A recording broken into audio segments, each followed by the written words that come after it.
If we handed you a random product and social media network, could you find a market for the product and sell a bunch of them? Or what if you saw a brand new opportunity on social media? Would you know how to capitalize, or are you going to wait until somebody spoon feeds you the answer? Welcome to the Digital Marketing Misfits Show, where we, a group of experienced marketers, take on ridiculous and often hilarious marketing challenges to put our skills to the test.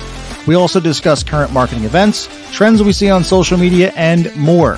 Digital Marketing Misfits is like your favorite morning radio show, except we've applied that entertaining style to the often boring subject of digital marketing. So tune in for some pure marketing mayhem as we make marketing fun again on the Digital Marketing Misfits Show.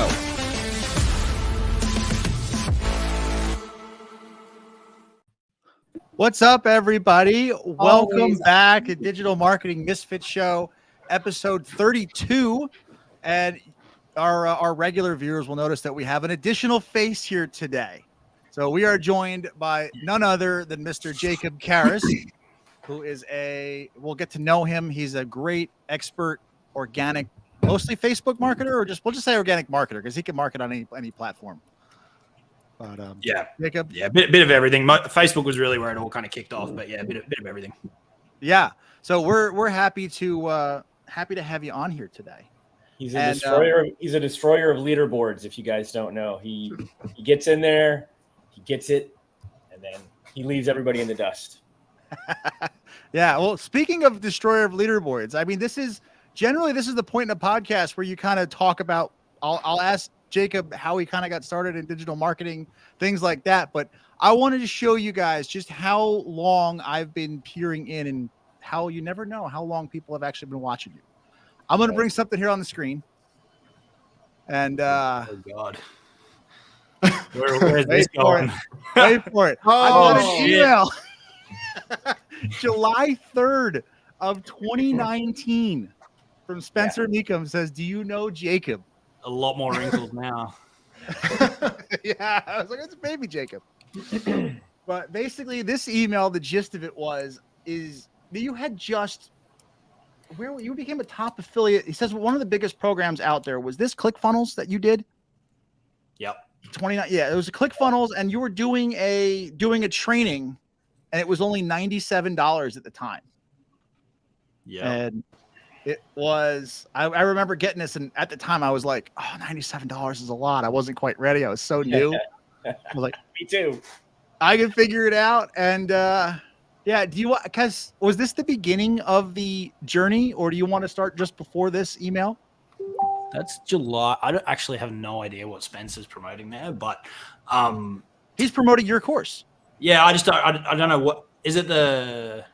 I think I clicked the link. It's dead. Obviously, it's 4 it'd years be later. dead. I think it was SAA when you first made it.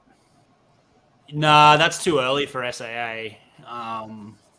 July 19, we hadn't launched SA. Anyway, it's probably it's something. Look, this industry moves quickly, and after a few too many kicks to the head, you start to forget. But yeah, it was a little bit before that. So first things first, thanks for having me. I appreciate it. That intro is sick, by the way. Whoever's responsible for that, that is badass. Who are you all pointing Thank at? you. That's dumb. Oh, right. Yeah, that's awesome. I liked it. I wanted to watch it again. That was cool. So yeah, thanks for having me. The journey starts a little bit before that. So it started very briefly in 2011, and then was on hiatus for 6 years. So in 2011, I bought a website off Flipper for, I don't know, $1,500. And made like 20 grand. And then I got into the corporate game, and that kind of took over for the next 6 years. 2017 was when I kind of got back into things when I was living in the States. And I was working in corporate finance in New York. And that was my second year there. And I was coming back home in 2018. And I didn't want to come back and do the same shit in Australia that I was.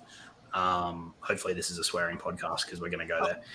Everything's marked mature, so it's fine. Okay. That is my favorite word. Okay, good. Yeah, 2018 was coming home and didn't want to come back and do the same stuff in Australia. And it was kind of one of those, don't have kids, don't have a mortgage, kind of a now or never type take your shot. Not that it's a never, but like, you know, it's easy. Life doesn't get less complicated, put it that way. And so got back into kind of the internet marketing thing. I'd kept an eye on the game, like looked at Warrior Forum, Across the Journey, and that old school stuff. And it always interested me. It always intrigued me that, like, how do these people like make some posts on whatever format that may be, and money just seems to rain while I'm over here, like, you know, sweating my what's off, working 100 hours a week. And so I started getting back into it. I remember I was flying from New York to St. Louis in early 2017 I used to work in like corporate bankruptcy. We'd do like big restructure. Okay. And I was flying to St. Louis, and I was due to sit in court for a couple of days while they this bankruptcy case. And for the flight, I bought a couple of books off Amazon. I bought like a Tony Robbins book. I bought Jeff Walker's Launch, and there was one other. I can't remember what the third one was. But anyway, I think that somehow dropped me back into remarketing audiences and getting ads again. And then the Russell thing popped up shortly after that with the OG 1.0 affiliate bootcamp. And he got me with the whole like 100 days, retire. And as I sit here and do the math, I'm like, retire on $3,800 a month. I don't know where you're retiring on $3,800 a month, but less than my rent. Bali. Yeah, maybe. But yeah, he got me with that hook and the simple principle of affiliate marketing and being able to focus on kind of the front end of it and not have to worry too much about delivery. And from that moment, I was kind of hooked. And then it was from that point, say Q1 2017 through to about the time of that email that you just showed, it was how much shit can I throw at a wall and see what sticks, basically. Blogging, ads, Facebook organic, bit of YouTube here and there, like try anything and everything to just figure out what the fuck I was doing. Around August that year, it all kind of really started to come together in 2019. So no, sorry, I'm talking 2018. Yeah. August 2018 was the dream car thing that clicked off. So about 18 months or so after I started. And then, yeah, so that probably was about SAA. You're right. I'm a year off. And then, yeah, we launched SAA off the back of the ClickFunnels thing, plus a couple of other accomplishments. So yeah, it really all started 2017. Okay.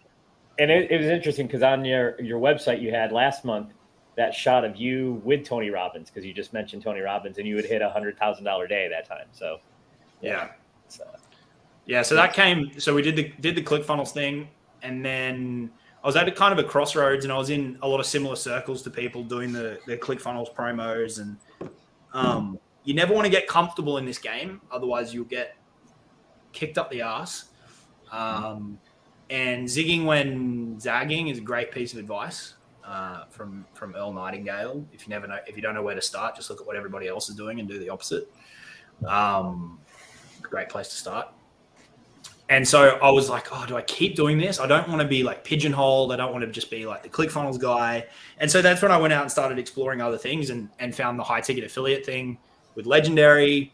That then ultimately led to that launch that Scott's talking about with Tony and Dean and Russell, which was, yeah, a really big hit. And so I had some pretty big wins with ClickFunnels, Legendary, their promotion. Took a couple of months off, and then I was like, where do I want to go from here? And I felt pretty good at that point about starting to, teach it and help other people with it. And that's where, yeah, the first kind of course was born out of. Yeah. Nice. Yeah, Dom I remember. Dom and I were just talking about that first course because, with SAA anyway, because that came around when I first started. And like Dom, I was like, oh, I'm not ready. And 97 is a lot of money. Flip ended up getting me, 5 years later for a lot more, but totally worth it. So I'm glad I finally got in there. And for people who may not know SAA is an acronym, because I know I do this all the time with people. Oh, yeah. Like Super Affiliate Academy is that? Accelerator.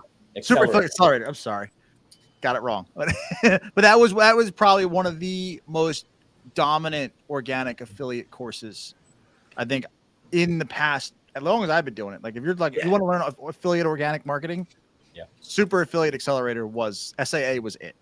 Yeah. Yeah, we really created kind of a new sub-market, which has since been cloned and copied and duplicated a million times over. But I saw the opportunity of there was this rising tide of Facebook organic in the coaching space, and high ticket affiliate marketing was having a bit of a rebirth after, depends how long you've been in the game, but there was a big high ticket affiliate marketing company called Mobe that blew up literally. And I think that left a bad taste in the industry for a while, and then people got their shit together, got more compliant, and it kind of had a bit of a rebirth. And so I saw these two kind of rising tides, and we started deploying some strategies, and I was like, there's a Venn diagram, there's a good overlap here. We can go into offer creation and stuff like that, but in any market, there's things that people have been doing for a while will create friction and frustration. And if you can come in with a new solution that eliminates those things while still achieving the same outcome, that's your offer in a nutshell. And that's what we did. I said so many times to people, aren't you sick of uploading blog posts and waiting for Google to rank you? Or aren't you sick of uploading a YouTube video and waiting for YouTube to rank you? Or aren't you sick of spending money on it? It's like, it was, they didn't care what the thing was. They just didn't want to do that anymore. Yeah. And that's the whole premise of the kind of new opportunity, I guess. But that's where it was really, born out of, and this new market came to be, which is taken on a life of its own that even I couldn't have predicted. But yeah, it was it was the first major like Facebook organic affiliate marketing course, the way I saw the market. Yeah. Mm-hmm. I have a question. Sure. So I know that you, I know of SAA, I know of your community. I also know that you have a couple partners that you've worked with. Can you talk about the importance of like networking and kind of joining forces with people who complement your style in helping grow a community? Yeah, absolutely. So partnerships are tricky. And I did a call maybe a month ago now with some clients talking about because we're just closing down SAA at the moment after like nearly 4 years. And I was doing a kind of bit of a call reflecting on it. And I said, one of the things I'm most proud of is that the two guys that I partnered with, our friendship is way stronger than when we started, which most business partnerships, that's not the way that it goes. Right. And I mean, we could talk about this for hours, but originally where it came from was Chris and Jamie had their individual skill sets. Chris was copy, Jamie was sales, right, which were both core pillars of the overall model. And then I had kind of the brand, the results, the overall strategy. And it was a really nice kind of complement where a core part of what we were teaching was content. So we had Chris, and a core part of what we were teaching is sales. So we had Jamie, and then I kind of brought it together with the overall brand and strategy. So you've got to have obviously a synergy of skill sets is one. I think you have to have aligned personalities. I think trying to bring different personality types that don't have the same sense of humor, all of those types of variables, I think it becomes really, really tricky. You've got to keep communication lines open. Like there's been plenty of times where they've had to rein me in and go, dude, like you move too fast. Tell us. Like I can't relate. That sounds familiar. Yeah. You got to keep, communication lines open. But when you do it well, it works great. And especially over an extended period, like coming up on 4 years, a lot of shit happens in 4 years in your individual lives. Yeah. We've all gone through stuff where we've had highs, and we've all gone through stuff where we've had lows. And it's kind of like this, like a Ferris wheel where depending on the time and what's going on in the other people's lives, people step up, be that publicly or behind the scenes. And so if you can nurture it and create that dynamic, it's unlike anything else. And the idea originally came from, I said I took 3 months off. It's part of the story. After the 100K day thing, I was just like, I don't necessarily want to use the word depressed, but like I just wasn't enjoying life. Financially, I was fine. Like I had shitloads of money in the bank. I literally spent 3 months on the couch watching Big Bang Theory reruns. And there's only so much Big Bang Theory you can watch, right? Like facts. And then I went to Santorini for a friend's wedding. I remember sitting in the hotel before I was about to fly home, and I was like, oh, fuck.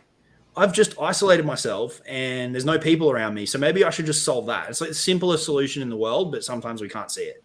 And so I hit the two guys up and I was like, hey guys, I've had this idea brewing. I want to work on it with some good people and let's do it. And so it was really born out of me being miserable. Yeah. I was going to say that. No, go ahead. I was going to say that the reason why I asked that is because kind of like what we've been building ever since last fall is very much like a group effort in terms of like the marketing misfits, the brand and everything. And it's been fun, right? There's been highs, there's been lows. We've had to deal with a lot of adversity from time to time, especially this year with like, ad accounts being taken down, Facebook profiles being taken down and things like that. But yeah, I think that the idea of you can do this marketing thing and you can do it with a small group of people that you kind of resonate with. It's not always going to be perfect, but as long as you keep the communication open, as long as you kind of like the synergy is there, then I think that you can build something that's really fucking cool. Like you can help a lot of people. You can get a lot of people success. You can make a lot of money and things like that. But that idea of you don't have to go it alone, because I feel like a lot of people, sometimes they think that like it's like a solo thing, but it doesn't have to be a solo thing. Like you can bring other people in and you can all win together.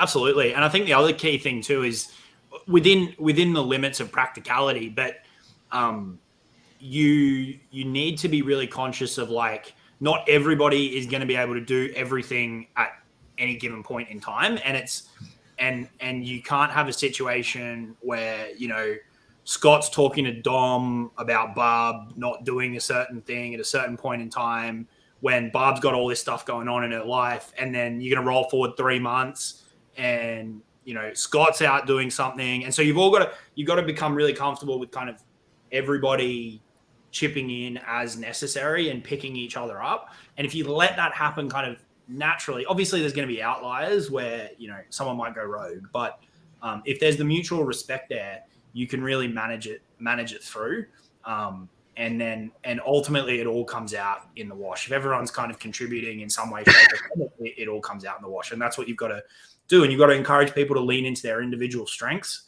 because not everybody's good at everything, and you need to just find the right dynamic. I mean, you guys have got a bigger challenge on your hands because there's quite a few of you, but again, that just means more opportunity, more reach, more brains, and I think it's awesome.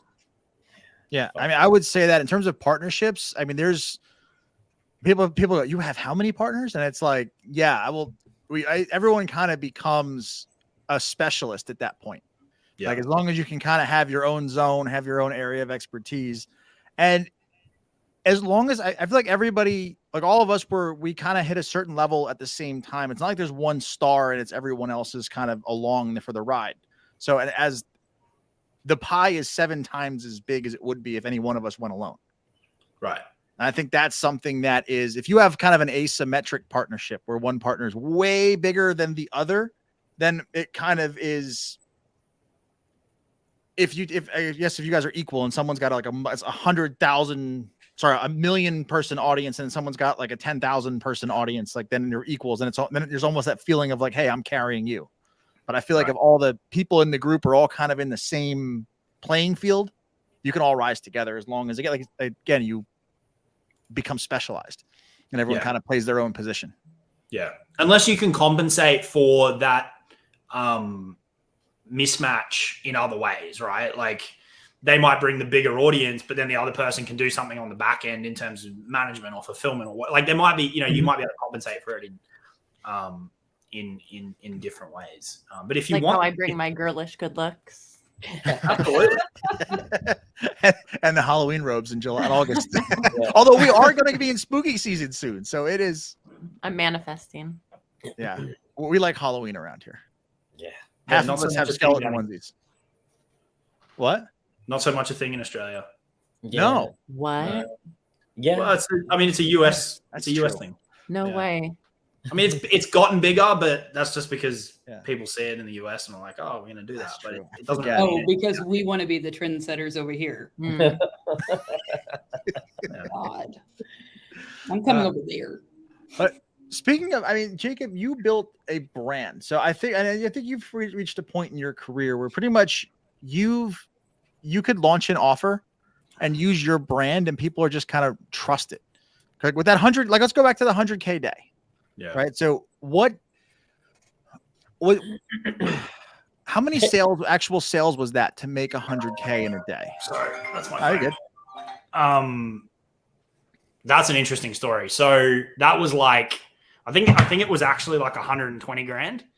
Okay. And that was in comms. So that was half.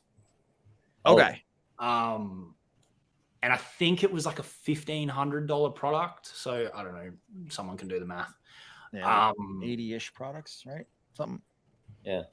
Nice. Whatever that sale is. So again, Bring someone do in- the math. Drop it in no the math. comments. Yeah. No So math it on was the a lot. misfits. Put it this way. It was a lot of sales. Yeah. But that wasn't, most of that wasn't through, a part of it was, but the big secret to that was actually not through the personal brand. It was done behind the scenes. What I did with that was I wanted to be in the top 10, which I inevitably just missed out on in the last couple of hours, which is another story. And I still hold a grudge, but I started so the way affiliate launches typically work is there's like a date where it goes live and you can get your links and start promoting. And the way this launch worked was the same. But then I think there was like a 2 or 3 week period where you promoted the opt-in for the live event, the live training, aka pitch. And so the initial focus of the affiliate launch was get opt-ins, essentially email opt-ins, right, for this webinar thing. Once they did the webinar, the game kind of changed a little bit, and I didn't really compete too much on the back end, and I can explain why. But there was a lot of big names, a lot of big audiences, not so much affiliate marketers. Like they were there, but they weren't really putting a dent in it. It was more so just like giant fucking personal brands like Lewis Howes, John Lee Dumas, Billie Jean. There was a guy called Jason Stone who was floating around. Like These are all pretty big names. Big freaking names. Yeah. I mean, Russell was competing. Who else? Eben Pagan. Lots of big names. And so they were more brands. They were more brands than affiliates. And so they had that on their side, and they had, big teams and all this kind of stuff. Huge email list, like massive email lists. Huge lists. Yeah. And so I was like, look, if I'm going to compete in this, I got to get really, really fucking creative. And so what I did was 2 weeks before the links were live, I started promoting a wait list, but I did it. Bots were kind of the new thing, like messenger bots were kind of the new thing at the time. And this was back when, and I don't know what the rules are around it now because I don't use them, but this was back when there was no limits in terms of broadcasting to bots as well. It was fucking great. And so anyway, I dropped like 30 grand over those couple of weeks, and I built a bot list of like 10,000 people ish. And when the links went live, I remember we had friends over, and I was like, oh, I'll be back. I just ran off. And the second the links went live, I started pumping out broadcasts to this bot list. Anyway, over the next 2 weeks, or 3 weeks or whatever it was, in the lead up to the live event, I got like 7,500 people to register for this Webby. Plus people from my audience kind of supplemented it. And that was really the the big trick, because once the live event had happened and the cart was open, as you guys know with affiliate contests, then it becomes like how many bonuses, how many kidneys, how many of your kids can you give away in order to make. I hate bonus wars so much, right? And it's like clear your cookies and tell them that you want to buy. And I was like, I don't want to fucking get involved in that, because the people that were at the top of the leaderboard it was out of control. Like they just wanted to be close to Tony and Dean and Russell to a degree. So they were literally like losing money in order to get up the leaderboard. Like it wasn't even about making money at that point. It was like, I'll buy you a laptop and you can come out to my house. And like, they were just stacking shit. And I didn't give away a single bonus, right? To the people in my audience, I did because I wanted to grease the wheels a little bit. But when I was doing it this way, there wasn't a single bonus. And so I didn't want to compete in that game. So my game was get opt-ins and see how much bank we can make on that open cart, because I knew once the cart was open, it was like game over. I wasn't going to be able to compete with these people. And I did lose I think I lost 10 sales over the close down because people jumped ship. Yeah, because they start bonus shopping. Once the sales locked in, it should be locked in. But, people are people. Yeah. But, I mean, even then, with the sales that jumped and the people that were basically bonus shopping, bottom feeding, do you even really want those people as customers? Because they're probably going to be headache customers. They want the most for the least amount of money versus, I just want to do business with him because I like his vibe. Yeah, and look, if it had been them dealing with me personally, I would agree. But I just wanted as many sales as I can get for the league. Oh yeah, I forgot it was affiliate stuff. So yeah, that's all I cared about.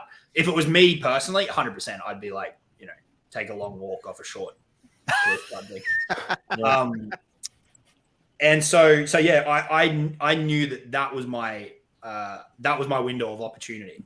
And so the resourcefulness came into, all right, well, I've got to beat these people to the punch. Because if I try and start promoting when everyone else starts promoting, I haven't got a hope. So that was the trick. And then it was quite a funny story because I flipped my calendar because obviously it's daytime for me and nighttime for you guys, and Dean's in Arizona, so it's like even a bigger time difference. So I was working through the night and sleeping during the day. I kind of flipped my calendar just so that I could be around for all of the changes and stuff that were happening as they were dropping new links, et cetera, et cetera. And what happened was we got to the day of the promo and I was like cooked from the schedule. I'd sunk, I don't know, 30, 40 grand into ads with not a cent coming back, right, at this point, because you're just promoting an opt-in page. And I was like, well, I could be out of pocket 30, 40 grand. It'll make a hell of a story, even if I lose the money, but and so I was like, well, it all comes down to this pitch. And I knew that once that open cart was in, I was like, I just have to make money on this pitch. And so I'm sitting there like absolutely shot to pieces. And they do this presentation and I thought it was shit. Like I'm watching it and I'm like, this is awful. this is so bad. It was really disjointed and like the slides weren't working and they were sitting down and then they were standing up and it was just weird. It was nothing I'd seen. But it doesn't matter. It doesn't matter if you're those guys. It doesn't matter. And that's the lesson I hadn't learned yet. And I'm like, this sucks. I'm like, I've just burnt 40 grand. I was so pissed off. And then like they're doing their webinar thing and they're doing like Russell's perfect webinar script and like, and you're going to get this and you're going to get this. Oh, fuck. We showed the price too early. It like popped up. And then I'm like, oh God, I should just go to bed and get some sleep. It's all I'm getting back today. And anyway, so they opened the cart and I'm in Infusionsoft, like hitting refresh, which is the affiliate software they were using. And there's nothing. And there's nothing. And an hour goes by and there's nothing. Ooh. And 2 hours go by and there's nothing. And 3 hours go by and there's nothing. And then a guy that I was kind of talking to throughout the launch pings me and he's like, oh, Dean's going live in the Facebook group for the affiliates. And so I go in there and he's like, oh my God, we broke all the carts. Like we sold like fucking $12 million, whatever. And I'm like, well, where is it? And he waits till the end and he goes, oh, but the affiliate software is not working. I was like, oh, good. And so what they had to do was manually upload all the sales. And so they're like, just sit tight, give us a day or two, we'll let you know. So I'm like, fuck, all all right, another couple of days of waiting. Anyway, it was like 4 o'clock in the morning, and this dude calls me. He's like, dude, log into Infusionsoft. And so I'm sitting in bed at like 4 o'clock in the morning. It's pitch black. I've got my laptop on my desk, and they're starting to upload sales right into Infusionsoft.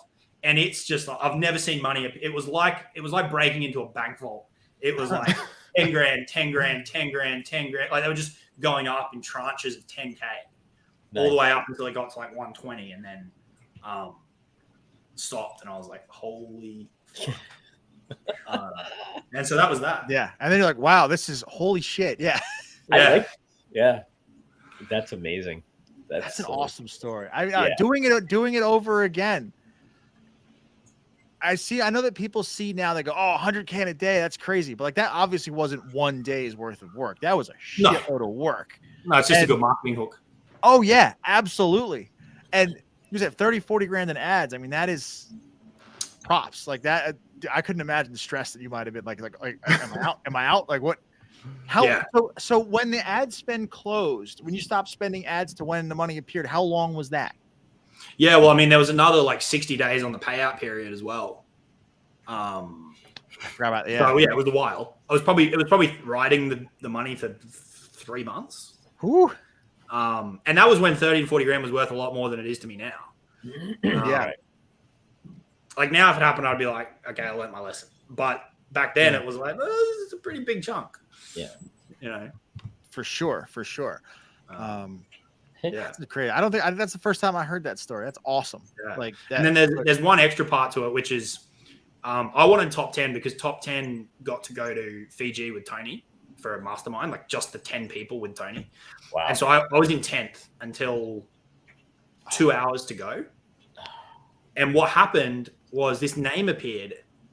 I can't remember the name now, but this name appeared. I'm like, who the fuck is this?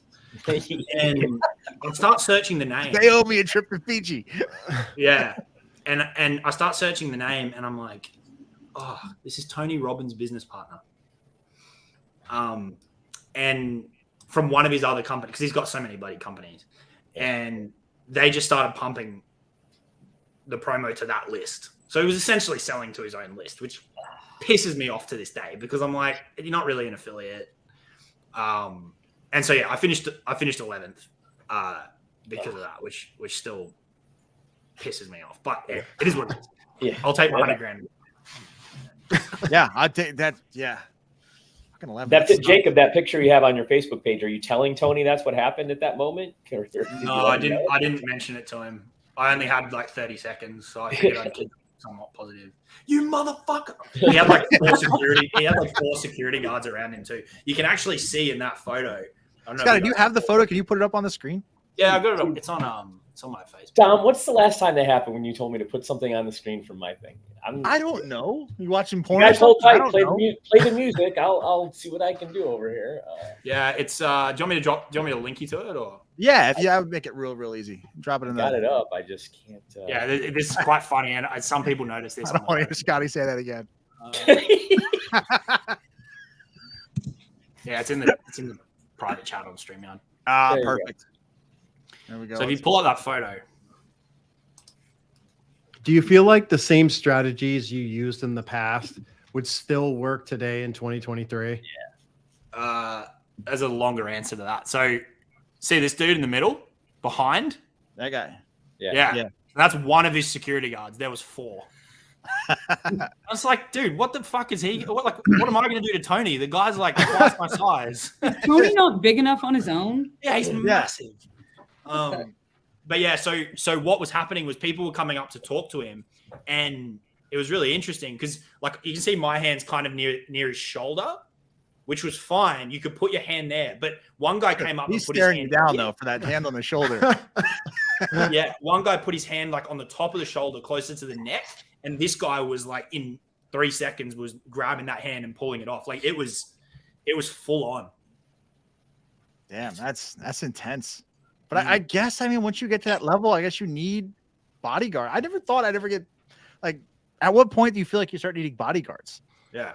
Well, I mean, he's worth like 600-700 million. So, you know, that's true. Fair bit's riding on him. And especially when it's like, he is the business in a lot of cases, you know. That's true. Yeah, That's true. That's the one thing. I mean, I'd say personal branding is great, but if you are the brand, you are the business. Like that's it. You don't like that's it. Like you can't have it. Like Scotty always says, what happens if you get hit by a bus? That's my thought. No, I always say what happens if you get hit by a bus down. I'm probably not going to care about my business at that point. Bring the other faces. I mean, that was something with Barstool. So I look at what we're trying to do here as a brand, not being like the business, like I don't want it to be the Dom show because it doesn't be really, the business is an asset, but it's not really an asset per se. Right. Like with Barstool, it was the Dave Portnoy show. He had his personal brand. He built it up, but I want to say it was like 2019. He took it. It was a private equity bought in, and they started adding people around him on the show, started adding different characters, kind of put Dave not so much front and center, but brought it into the back. And then it was more balanced. And now I think they were valued at like $430 million. Yeah. Because now it's not just the Dave show. And of course they got the software and they've got the gambling and the website and all their stuff on the back of it. That's the monetization, but the media is not just the Dave show. It's the Barstool brand. Yeah. Yeah. I think where you want to go is initially there's going to be a bit of close proximity between your name and whatever the offering may be. But I think eventually, if you look at a lot of the big personal brands, they just use that as a way to redirect traffic to operations and organizations that can build enterprise value in their own kind of right. And which Elon Musk is the best example of it, right? Like he's got a hell of a personal brand. Trump, love him or hate him, they're big names that redirect traffic flow and attention to something that can build enterprise value, and they can direct resources, be that financial or otherwise. And so I think having one is an amazing asset, but yeah, I think eventually you do want to detach it from being the pure monetization is your blood, sweat, and tears. But early days, there's fewer ways to generate the cash flow and the margin that you can from actually selling your time and knowledge. Yeah. I mean, even look at in the movie business, you got, James Cameron being a crazy personal brand director. Yeah. And anytime like a movie is like, it's James Cameron's movie title, right? I have to go see it. It's because it's a James Cameron movie. And yeah, something to be said, a personal brand. And kind of speaking of brand, I want to segue this. Jason, you shared a TikTok into our chat here that apparently overstock.com. I remember overstock.com where it was the old it was like basically was it just people had too much stuff? They just bought what? Yeah, they bought too much stuff. It was like overstock warehouse stuff. Yeah. They would sell it at discounted prices, at like wholesale prices. So they wanted the Bed Bath and Beyond traffic. So they bought Bed Bath and Beyond name and rebranded the colors, rebranded everything, and now turned it into Overstock is now Bed Bath and Beyond. But it's not what Bed Bath and Beyond used to be. It's still Overstock. They just took the name. They took the name and they took the traffic. Now, didn't Ty Lopez, am I getting this? Didn't Ty Lopez get into buying those stores going online? Doesn't he? He bought Radio Shack. Yeah, he bought Modell's. Right. Do you think he's involved in this? Because that's what he does. He takes those brick and mortar. When they go out, they get all the stock and it goes online. I'd be very curious to see if he's in this one too. I would say if Bed Bath & Beyond starts like going off the rails, I would say it's a Ty Lopez move. They're not taking coupons. They're not taking coupons. No. And I've got $200 worth of freaking Bed Bath & Beyond gift cards that expired. No, they don't take the coupons. But if you go to the main page now, they have like a 20% off. So they're making it look and feel like the old Bed Bath & Beyond. Nice. But it's not. It's not the same. Because people are comfortable. Yeah. Beyond, and they said there's just not any brick and mortar stores anymore. It's purely online. Right. It'll do well. I'm sure it will. Of course it will. Again, they just bought the brand equity for $20 million, I think is what it was. I think it was $21 million to buy the brand equity. Nathan's going to shop there when he gets his computer up. I just having a brand and brand equity is once it's built, I guess it doesn't matter who it is. I don't know if this is that switch or pivot, but I did want to ask Jacob because you did announce SAA is going away at the end of August. Is the domain for sale? Yeah.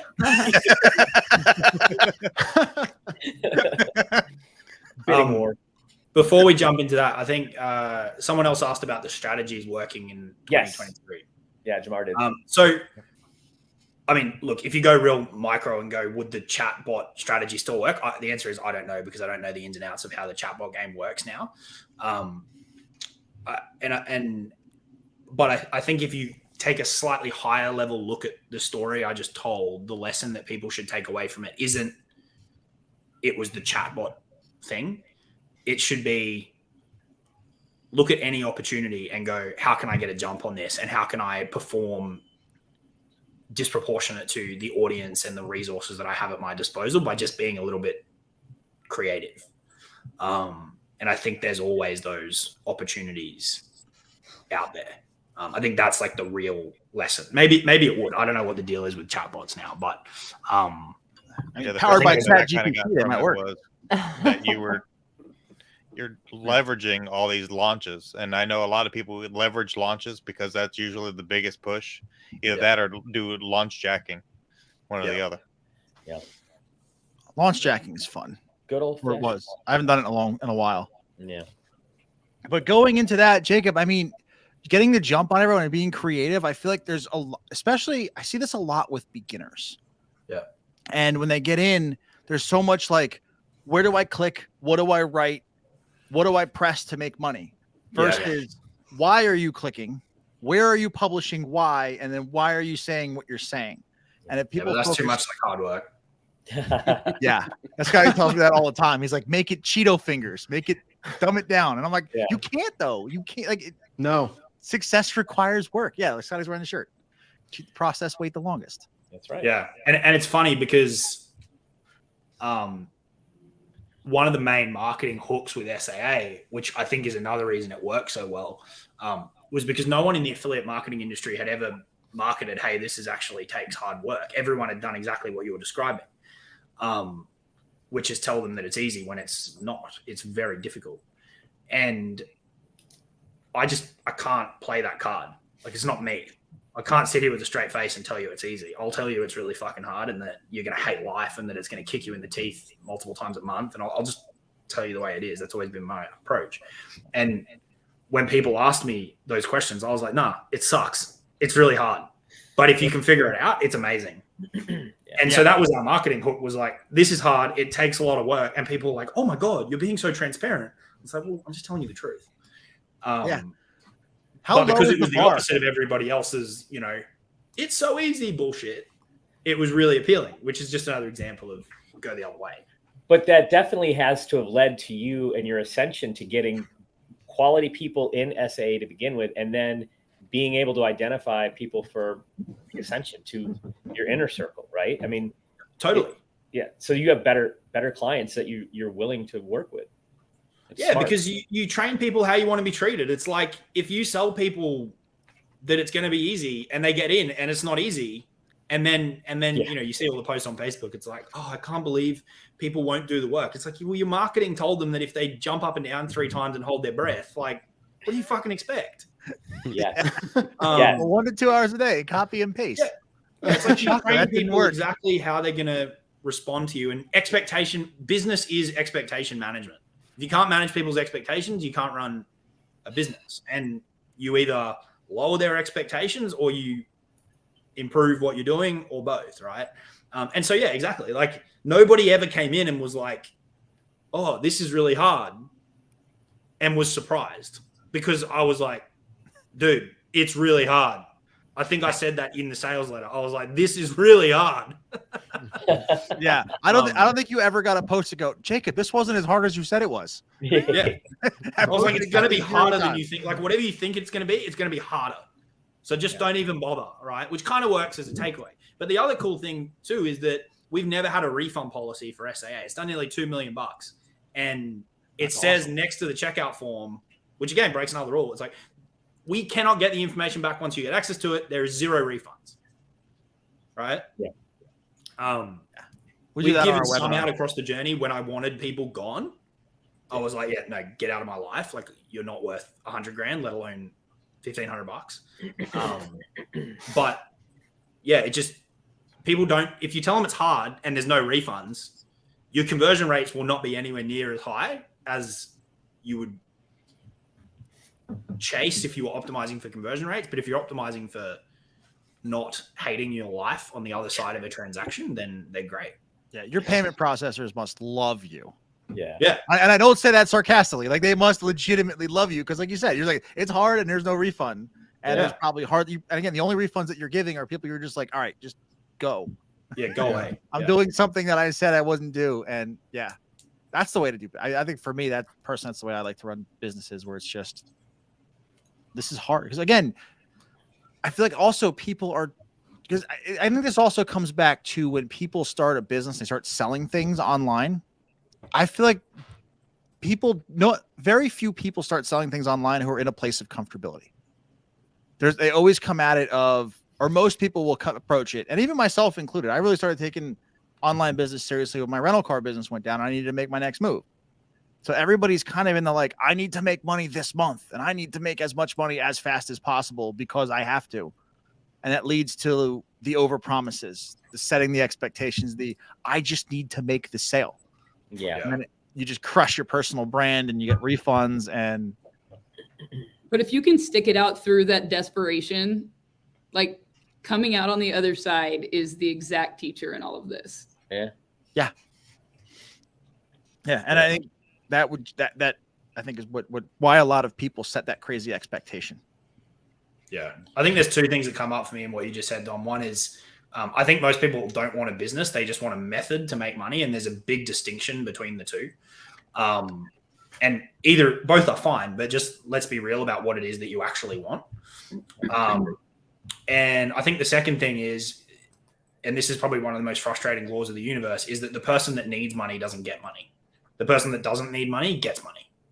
Yes. Right. Which is a frustratingly annoying paradox for people, because all the money flows to the people that don't need it because they don't give a fuck. And they say that and they breathe that, and people can tell. I've had people come up to me and go, I want to pay you because you literally don't need my money. Like because I don't chase them. I'll follow up and I'll go, hey, can you just let me know either way? Because I really don't want to chase you. And they're like, I'm going to pay you because you clearly don't need my money. Because people don't want to pay desperate people. Yeah. Neediness stinks. Like, it reeks. Yeah. And so that's why starting is so hard, is because it's like you need the money. Therefore, it's really not going to come easily. Mm-hmm. Yeah. And that's part of the reason why, I mean, this is when we were figuring out the Amazon influencer thing, as we kind of now position that as like our starting salary. Like, that's the fastest way, at least for us, to eliminate the, for lack of a better word, desperation, so that people can operate from that place of, I don't actually need to make a sale with my own product today. Right. Because I made $200, Amazon paid me today, or I made $100 yesterday, and I know I'm going to get paid tomorrow, so I can wait and delay the gratification and do things right. Yep. And I got some comments. What we got? Yeah, Cindy had a good one. If folks want to go deeper on that, like, money attraction thing, Dan Kennedy's Wealth Attraction in the New Economy is one of the best books ever written. It's fucking amazing. All of his are, yeah. Except the audiobooks. He has some weird people reading them. It annoys me. Oh, yeah, you were saying that. You could have hired a better person. The audiobooks. Huh? I haven't listened to many of his audiobooks. I've read most of them. He has different people reading them, and some of them are just horrible. And I just want to like call him or fax him because he doesn't take phone calls. I just want to fax him and say, why would somebody so smart let these people read your book? It's very, I can't, there's one I can't even listen to because it's so He's bad. probably never listened to it back. He probably just sends it out and someone else deals with it, to be honest. Yeah. There was a period in his career where he was cranking out a book a year for like 12 years. Like, he was just pumping books. Yep. Wow, that's a book gold. A year is so wow. Yeah. That's aggressive. Yeah. So here's a question from the audience. Jacob, how is it being a father? And do you think this will change your business if it will? Yeah, it will. It's amazing. It's unlike anything I've experienced before, insert cliche, but it's been the easiest way that I've been able to describe it to the people that have asked me is like, I loved my life before. I was incredibly happy. I have money. I live at the beach. I can do whatever the fuck I want to do whenever. I don't have to work if I don't want to work. Like the last month I've done sweet fuck all. Still made like over 50K cash. Like I it's good. Life's good, right? Yeah. I have a wine fridge in front of me in my office with like 10 grand of good wine in it. Like life is fucking great. I can't, I'm happy. And then this little dude comes along and makes you realize that there was a gap there all along that you just didn't even know existed. It's probably the easiest way to describe it. And just creates this connection between you and your partner as well, because obviously you made them. It's just really hard to describe, but it just adds a whole new level of purpose and fulfillment and drive, I guess, as well. Like I was setting up his bank accounts yesterday and, setting him up an ETF and, he'll become a beneficiary of my trusts. And, there's just a whole new layer to it all. And and the other thing too, is like we were driving home from the hospital and I was saying to Liana, I'm like weirdly excited to do basic shit. Like I'm excited to like go to this restaurant, but take him, or I'm excited to go do this thing that we've done a million times and we take for granted, but it's like everything's new again. Yeah. That first drive home from the hospital is amazing. Yeah. So that's cool. I used to take my daughter like when she was a little, like weeks. I remember you show her like, or show your son, you show him, like, show her like, this is what you were like, both just like you said, explaining basic shit. You're just like, this is what this is. This is what that is. And that they don't understand you yet, but you still do it. Yeah. And I can't explain why. Yeah. Like this is a call to action. Getting started. We haven't got. If you want to be fed, you have to have a good hook. Action. They have a good hook. They just cry. It's like, You cannot ignore them. Yeah. I was saying on Inner Circle call this morning, I was like, I think kids have read 48 Laws of Power because they're just like, they've got two adults chasing them all day. They're just unpredictable. And but to round out the question, how will it impact business? I think pretty clearly one big thing. I'm already very, like, I filter people a lot to my own financial detriment, just because it's not worth it to me. Like, I mean, Thad's in Inner Circle. He knows how kind of tightly held it is. Like, I just don't put a lot of people in there. I could put a lot more people in there, right? But I don't want to. I don't want the wrong people in there. It's not worth it to me. I don't need the money. So why would I do it? Like, why would I create that anxiety? Because it's not just working with them, but it's the shit that you carry around when you're like, oh, when are they going to message me again? Or when are they going to fly off the handle? Or, like, what are they going to say on the next? Like, it just ruins the juju. Yeah. And so I just keep it. So I'm already really tight in terms of qualifying. And I have little to no tolerance for people who want to waste my time, but I can only, the biggest shift I think will be, and I'm exploring some strategic changes that will facilitate this even more, is just ratcheting that up even further, is even more strict with my time. Because now it's not, before it was like, if you take 30 minutes of my time, you're just taking it from me, right? Or you're taking it from Liana. But now if you take 30 minutes of my time, you're taking it from him. And he's only this age for so long and they grow up quickly and blah, blah, blah. But now there's a bigger cost, right? And so I think that'll be the big change, is more leverage, more protection, more boundaries, more qualifying, just because one, I don't want time taken away from him. And two, the time I do have with him, I want to be high quality, and I don't want to be thinking about, dickhead 86 that's waiting for me to reply to their 400 questions. Thank you, Thad. Damn, that hit. Damn, I have to change my username now from Big Head 86. I think 87 is free. Oh, perfect. That's code name. No, dude, I was just thinking about that the other day, because I was the whole thing about when your time with him being high quality. I was with Lizzie and Annabelle yesterday, and something was, I forget, it was yesterday or the day before. I can't remember what it was. I was with them day before, where my phone was just ping, ping, ping. I was like, ping. I was like, oh, I got to shut this off. But like, I'm not hanging out. I'm hanging out with my daughters, and I'm like, I got this thing to do. And I was like, not all And it was there. absolutely useless. You know from that chat, we were just like, hey, did you see this? Dude, I know, but I was like, in my head, I'm like, something's on fire, something's, what's happening? Yeah, Turn off all same. notifications, every notification. I went through a phase where I had Stripe notification. Yeah. It just all notifications gone. Just check on things when you want to check on them. That's like pro tip number 1. Yeah. While I was in Italy the last 2 weeks, I only kept the Telegram notifications open only because I like to stay connected with all of y'all. But every other notification, and it was even like almost a blessing that Facebook and all that stuff, I got I got my account hacked. That was almost like a blessing in disguise because I had all of Facebook, like all the messenger, everything was completely wiped from my phone. So I could literally just enjoy my time with my family, 2 weeks in Florence, in Sorrento, and I could just enjoy just being present with them with just a few notifications from you guys, which is okay. But being present, it trumps everything.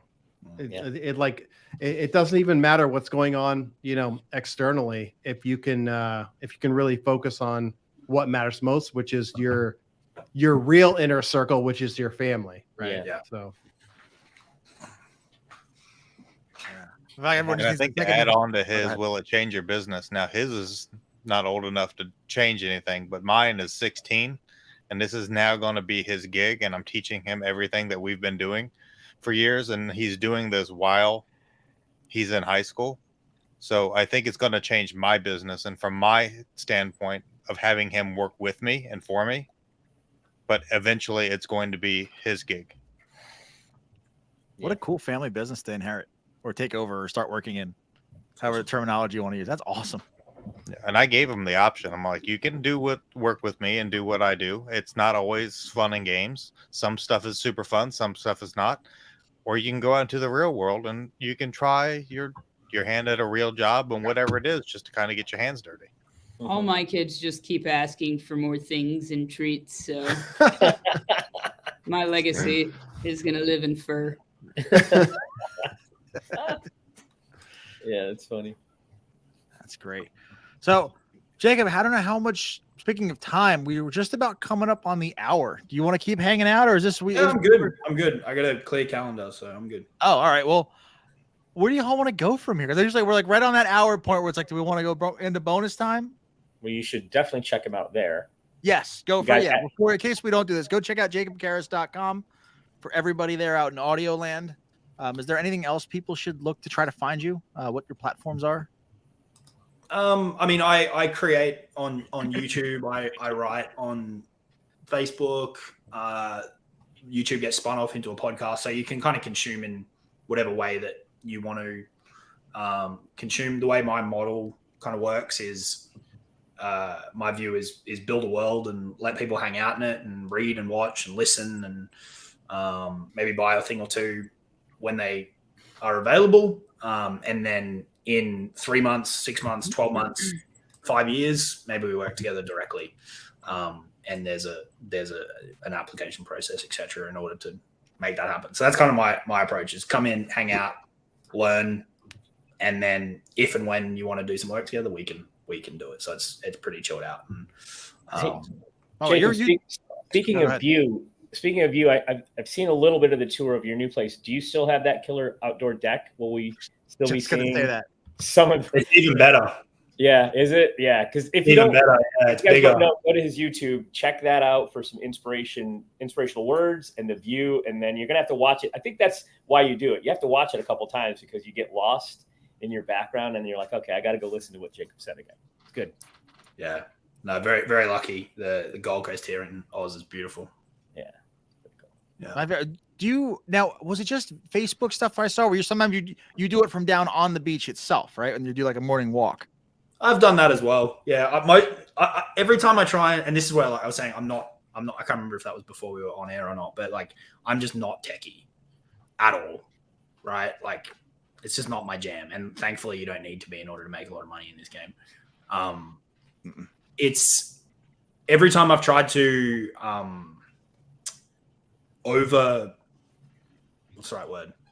increase production value, right? Like get real fancy. I just don't do it. So all of my stuff is just me and my phone. And that might be on the balcony, that might be in the office, that might be if I'm traveling, that could be down on the beach taking a walk. It's just how I've always created. And it doesn't get a lot of views. Like my channel's got like, I don't know, 300 and something, 400 videos, I don't know, and I've got like 6,000 subscribers. But that channel's made a lot of money, the YouTube channel as an example, because it's a deeper, it's not, and I create the type of content that I like to watch. Like some of my favorite videos on YouTube in our industry were like the ones Sam Ovens used to make back in the day, where it was like him and his phone, talking like head around and talking about stuff. And there was a guy that used to create in the English market, and now he's exclusively in the Italian market, named Big Luca. He used to create similar styles, and I like that more raw. And Hormozi's earlier ones I prefer than like the more recent, like I get my eyes start burning at all of the friggin'. I just don't like it. I just rather, if I like the feeling of sitting down and having a chat with somebody in content. So that's kind of how I create my videos. If a topic pops in, and my YouTube editors hate it because they're like, how are we going to get this to friggin' rank or get views? Because my watch time sucks. Sounds familiar, Dom. Dude, hey, look, I'm getting better with watch time. I was telling Jamar my watch time when I got my YouTube channels. Yeah. All my watch graphs are just L's. Like it just drops off to like 25% in 30 seconds. But the people that make it past are just flat. It's like tabletop. Right. It's just down and over. Or nothing. Yeah. I think there's a really good lesson to be learned in there for anybody trying to create a community or sell something to anybody. The content you create is going to attract the people that you want it to, right? Yeah. They know what to expect with him. It's setting the expectation, just like what he's talking about. Your content also sets the expectation. If you have really done up content and then someone sits down with you and you don't know what the fuck you're talking about, like, clearly going to show. The gig is and you can take that one step further, and like if you focus on like really high production value always, and then they get in and your course is like, not talking about substance, but like if they're buying because they love how pretty your slides are and all this kind of shit, and then they get in there and it's real basic, it's like, well, they're going to feel disappointed because that's what attracted them. Right? So you want congruency in everything all the way through the process. Yeah. That's absolutely right. Yeah. I want to touch on something too. Jake, I know you've talked about continuity and continuity offers. Dom literally has been like a parrot talking about continuity on all socials for like weeks now, and it's probably going to be all the way like through the fall. Yeah. I really want to touch on like how important everybody talks about high ticket. It's been high ticket for many, many years, but how important it is to have a community of people and a continuity offer where you have predictable income every single month, right? You can do it many, many different ways. You can do it, whether it's like a coaching program or a newsletter or one, whether it's lower ticket or higher ticket. Yeah. Do you find yourself like trimming, like now that you're getting rid of SAA, do you find yourself kind of like trickling it down to a higher ticket continuity offer and just keeping like a really, really tight core? Or do you find yourself, kind of balancing it in between a high ticket offer and a low ticket offer and two continuity offers, so predictably what you're going to have the rest of the year? Yeah. You might start a rumble here because continuity is so contentious, because I think there's a lot of different ways that we can slice this. I think beginners come in and they see monthly and they think forever, right? The real number and all that matters is LTV. Yeah, period. That's it. Right? That's it. It doesn't matter if it comes in day one or if it comes in over 2 years. Sure, you could get into the economic argument of like, well, if I've got the money sooner, I can invest it and I can make more on it. But let's keep it simple. It's LTV. That's all that matters, right? And people go, continuity is better, period, end of story. And it's like, well, it's not the whole conversation. If you're selling some shitty Facebook software that has no support, breaks every 3 minutes, and they're never going to adopt into their business, it's not continuity. It's the first $50 payment, and then you hope they don't refund. Yeah. right? Right. And most continuity people churn out at like 2 to 3 months, typically. Right. Continuity is really, really tricky. And I'm talking lower ticket, like stuff. Yeah, 50, and 60 so bucks. for talking to people who are earlier on, that's why I've always been a proponent of we say high ticket, but the high ticket in the beginner space is more like mid ticket and even low ticket once you start to get more advanced. But like, let's say $1,000, right? Yeah. If you're, well, let's say a $2,000 product, you make a 50% comm on it as an affiliate, you're making $1,000. If you want to do that with continuity and it's a $50 product, you're waiting 20 months to make that same money, right? And they've got to stick for 20 months. So you've got to have something that, and it's very hard to create something that people are going to stick with for 20 months. Especially information, SaaS, a little bit different. But again, most people aren't promoting stuff or two people who are going to integrate something for 20 months. LTV is lifetime value. So total value of customer. You have to continually update whatever program you have. You have to add more and more and more for people to stick. Yeah, exactly. Yes. So yeah, we've got to be careful around the conversation of continuity, because it's not as cut and dry as it appears. With that said, life is a hell of a lot better when you've got 5, 10, 20, 30, 40 grand locked in on day one of the month. Yeah. And for me, I've had a pretty big focus on the back end continuity for the last couple of years, just because it makes life very low stress. Yeah. 1K, 1,500, 2K, 3K per month retainers add up really, really quickly. And it also makes it a lot easier for people to get started, right? Like 2K a month for 12 months is very different from it's 20K up front today. Right. Yeah. You can position your offers as a this comes from Travis, who's Travis Sago, who's one of the guys I've worked with a lot. He calls them self-milking cows. You can present your offer as a self-milking cow, because someone pays me $2,000 a month for, DM and chat support, right? It's like one deal and we're ahead. You land one sale, we're ahead, right? It pays for itself. And I'm pretty confident that I can give you advice in 30 days that will yield you an incremental sale. It's not hard to do. And so it really changes the dynamic in terms of, it's good for the person selling because they're building up that. Look, don't get me wrong. If people wanted to pay in full and I lock in that money, great, because you're always going to have risk of people dropping off, et cetera, et cetera. But I do really enjoy building up the recurring in that way, where it kind of solves the problem of not needing a ton of volume. And it's a bit lower stress. Like when people drop 30K up front, it's like, holy shit, game on. Yeah. And they're like, how can I make that back in the next 48 seconds? And that's a lot of stress for both parties. Right. So it avoids that as well.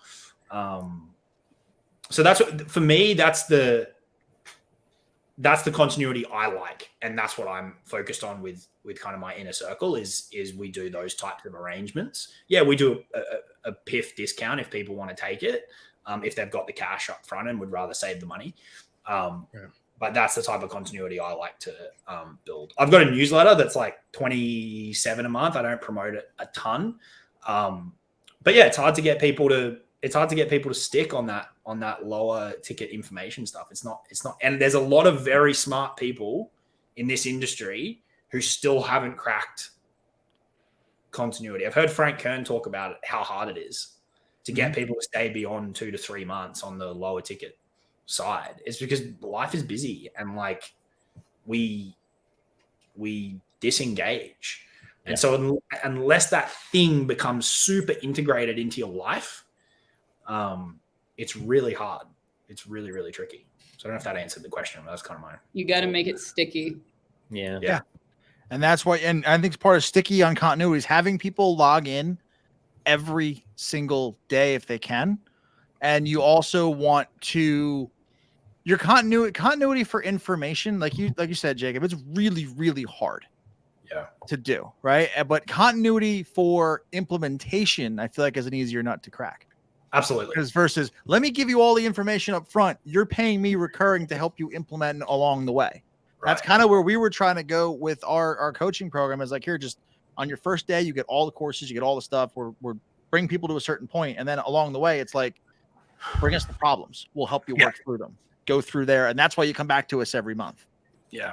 And there's some tricks, like there is some tricks to it. So one way to do continuity without continuity is presented as financing instead of continuity. So I've got a course out there that is $1,000, but you can also buy it for 10 payments of $175, which is a pretty egregious interest rate, but it is what it is.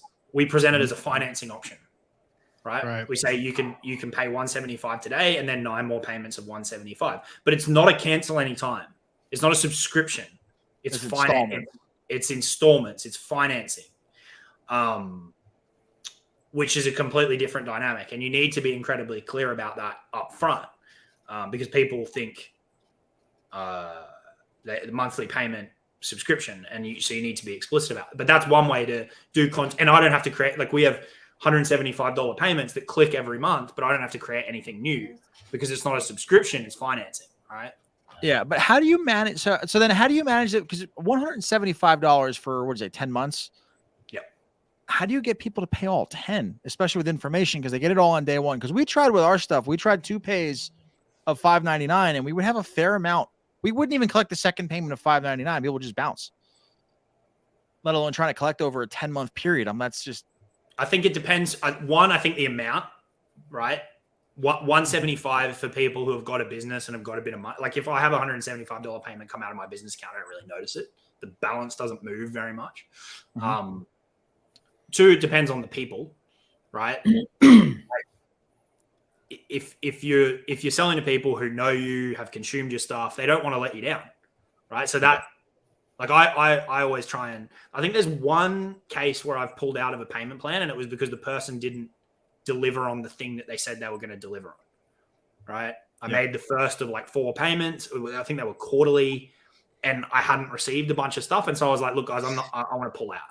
I don't make a habit of doing that because I want to embody what I preach. Mm-hmm. But if you're not going to deliver the things, like I'm going to pull out, right? Yeah, I mean, yeah, exactly. So, yeah, I think so. You've got quality of person. You've got, and look, I'm not saying we don't have churn. 100% we have churn. It happens all the time. But we have a high percentage that roll through to the 5th, 6th, 7th, 8th, 9th, 10th payments. There's an exceptional amount of information that it's kind of unlike our program, Dom. I mean, you can get through our program in 3 hours. And yeah, I'm a year and a half in. There's no way I can get to the end because he keeps adding new stuff. You know what I mean? So it's just a different information product too. Yeah. Well, I mean, speaking of adding new stuff and like continuity and stuff, even lower ticket, I'm a fan of low ticket continuity as well, like under $100. Because has anyone seen the trend on TikTok? And I don't know if I'm about to out myself or something here, but occasionally a girl will come across my page and it's like, oh, I don't know about this, but 30,000 people pay me $10 a month to watch me fish. Yeah. And everyone kind of knows what she's alluding to. Yeah. But it's $10. It's nothing to the person that's there. And when you're first starting out, it's like, well, the money's not coming in. It's $10 a month. But as that compounds over time, and that could be whatever, that could be exclusive content, or it could be a coaching program. It could be adding to courses, whatever it is. But I feel like most people, like you're saying, people want that first $1,000 or $1,500 up front.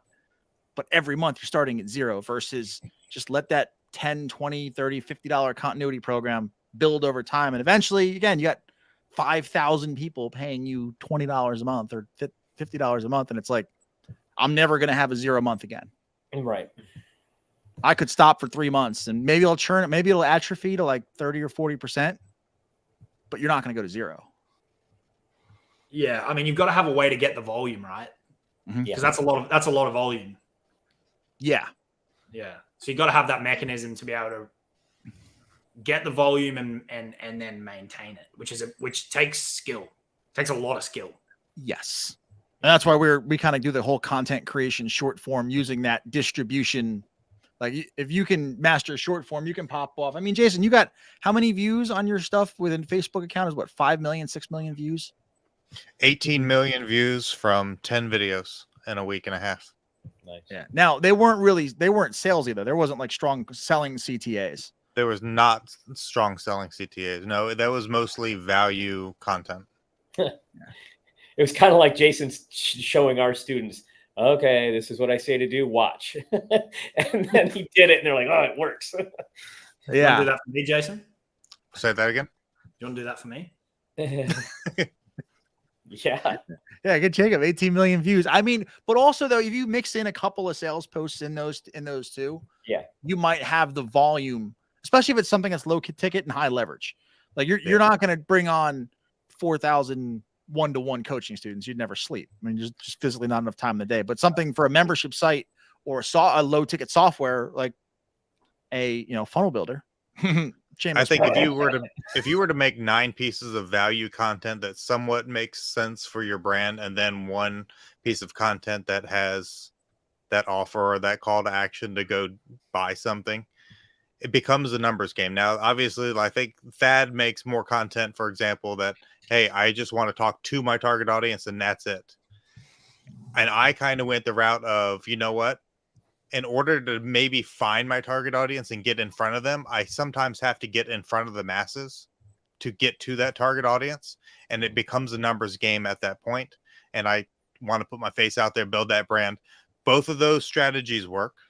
But I liked the numbers game and I liked playing that. Like the thought of getting I think it's at 83,000 followers in a week.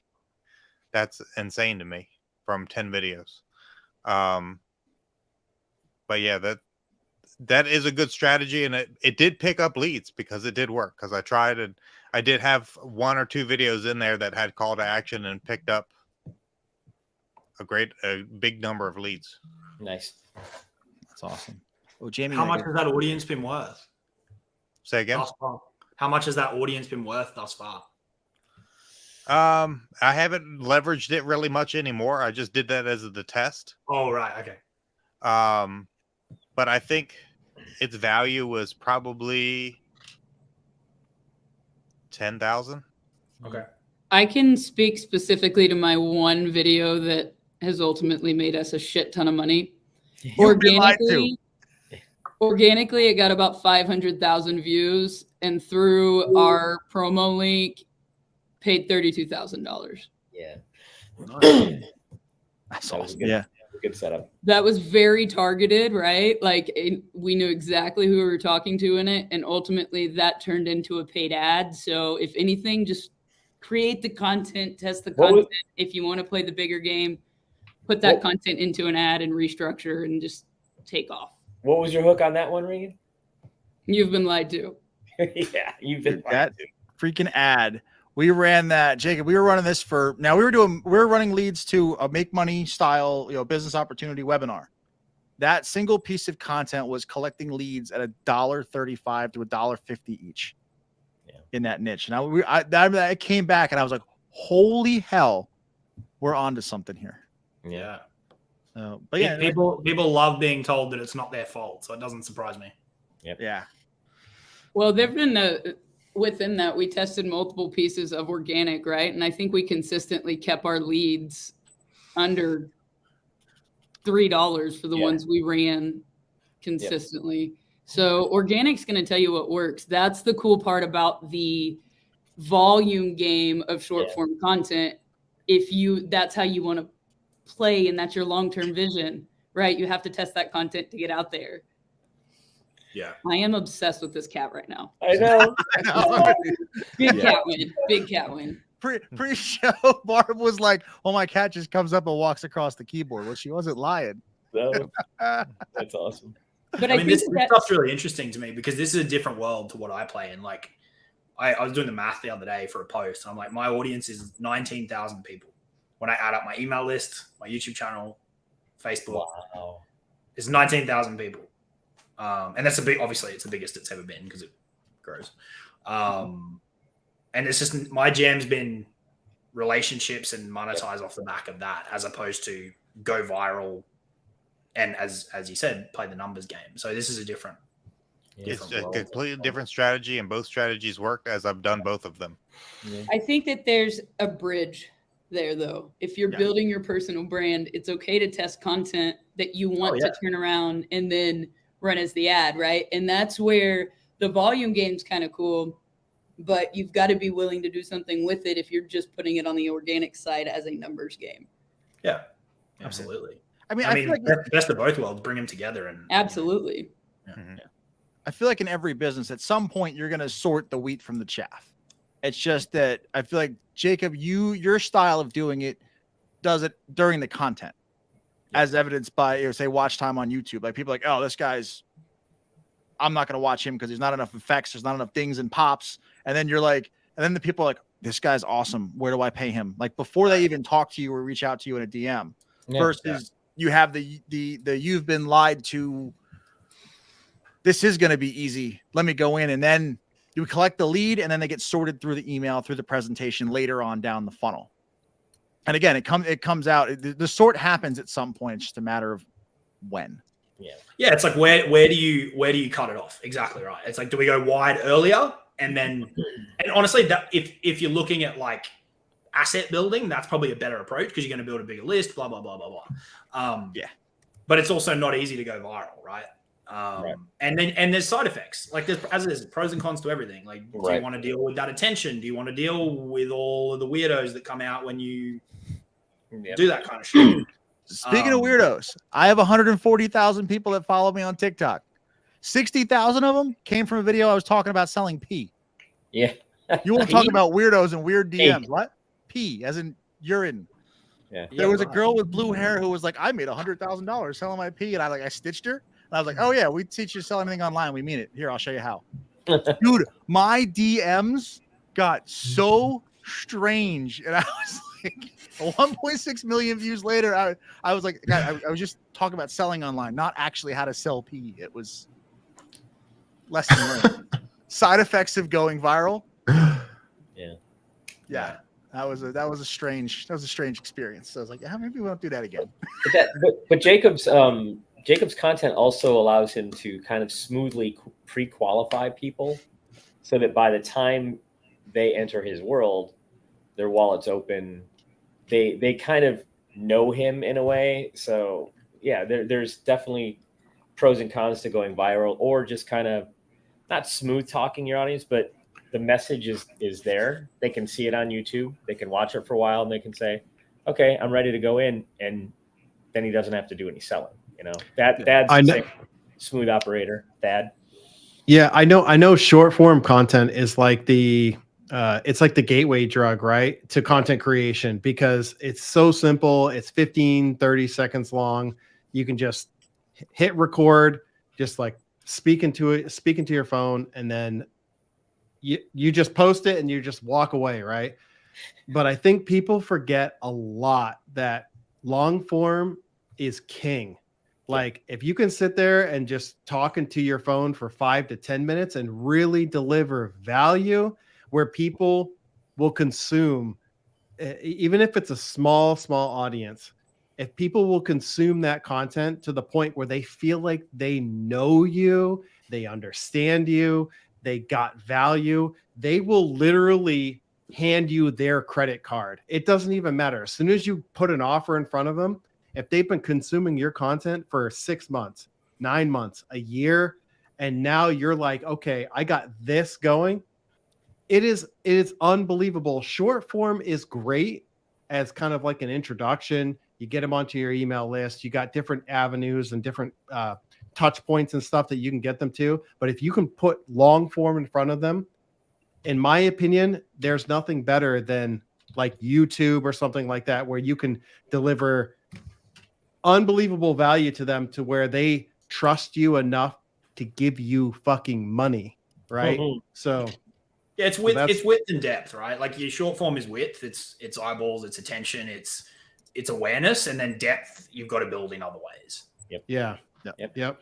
So, all right. So I think we're going to wrap this up here with one question that came through from Jamie, because we're talking about message and width, depth. Jacob, one final thing. We're talking about our message. how do we target people through our message? People who are willing to spend higher dollar amounts on products. So sometimes you'll run into people who can't spend the high ticket.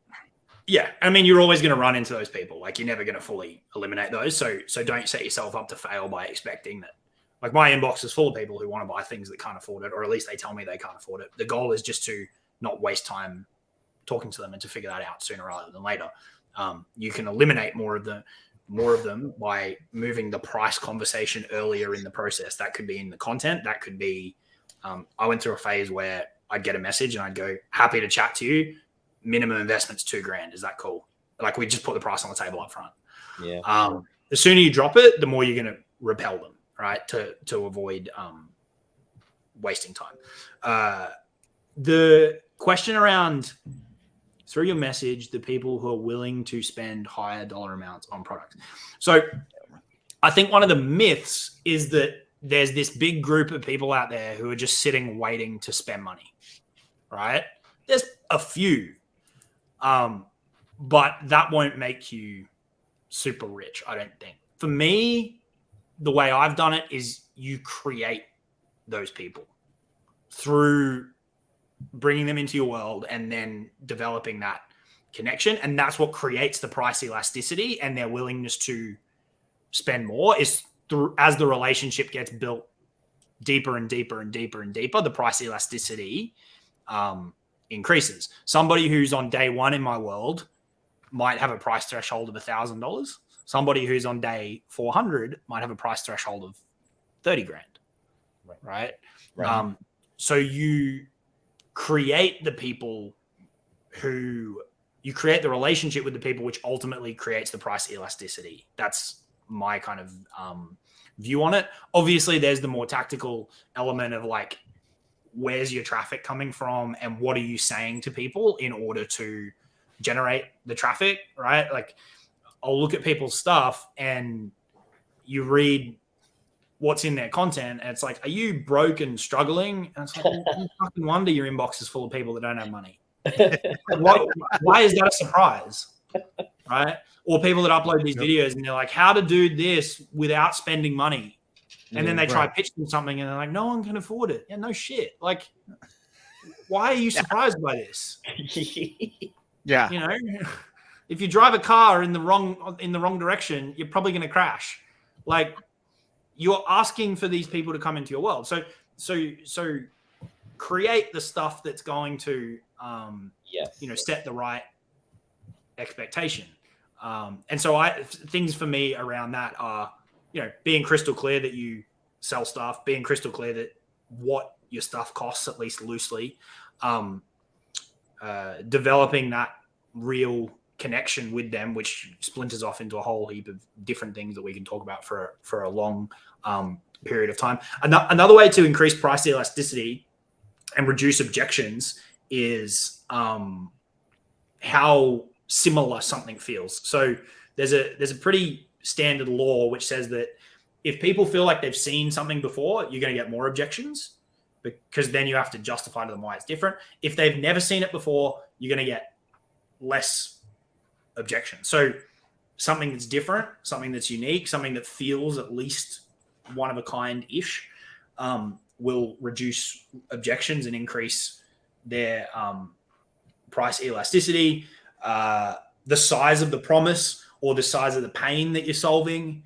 Like, it's a lot easier for me to charge 10 grand for something when I'm helping people who sell something for 5K because 3 sales and we're in the green, versus charging 10K for somebody who's selling a $10 product because I got to help them sell 1,000 units of it and the ROI is a lot further away.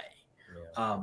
So there's those elements. There's the upside versus the size of the pain that you're solving, and then how you actually present that to people. Like, how do you demonstrate that to people? There's the ability to, and this is, consider this a list so you can watch it back and work through them. But there's your ability to show people the cost of not moving. We think about cost in terms of the money that we spend or the things that we do, but what you really need to present to people is the cost of not doing anything, and get them to see that there is a real world cost associated with that, right? Like, if they're at 10, and if we work together, they could be at 20, and they wait 6 months, demonstrate to them that the cost is 60 grand. Right. Right. Yeah. And so if you're asking for 5, They're 55 ahead. Right. Yeah. Right. So there's how you present the value. There's de-risking as a mechanism within the offer, which then goes into pricing strategy, right? Like we were talking before about selling higher ticket stuff. One way to sell something for 5 grand is to sell it straight up for 5 grand. Another way is to sell it for 5 payments of 1,000, or for, you could do 3 payments of 2K. So there's de-risking it through pricing strategy. There's de-risking it through your refund policies. There's de-risking it through guarantees, be they conditional or unconditional. So you've got, across those, there's a lot of levers that you can pull in order to get people to spend more money. Obviously, the further you move in one direction, the deeper the relationship is, the more no-brainer the offer is in terms of the de-risking levers that you pull, the size of the problem that you're solving, the size of the pain that you're solving. If you stack all those things up, you're not going to get a lot of price objections because it's a really compelling case. But you got to find the point in the middle where you can actually deliver on the thing that you're selling as well. Yeah. And the moral of the story is it's fucking hard. Yeah, Jamie, I hope you were writing furiously during that whole monologue. And people in audio land, hopefully you stick around because that was gold right at the end. It was really good. So I would say, what? Nothing, go ahead. No, I was just going to say, Jacob, thanks, man, so much for joining us and spending this hanging around, going long. Again, everyone, jacobcaris.com. Down there. More gold like that. Yeah, exactly. Go follow him on YouTube, the few socials, mostly YouTube, or just jacobcaris.com. I'll have everything there. Yeah, that links off to Facebook profiles, probably the most active in terms of real-time stuff. And then it kind of spins out from there. Yeah. Okay. Really good. Well, yeah. Guys, we really need an outro. Hey, thanks for listening. If you like this episode, please leave us a review, or better yet, take a screenshot on your phone, post it to social media, and tag us, Digital Marketing Misfits, or just use the hashtag Digital Marketing Misfits.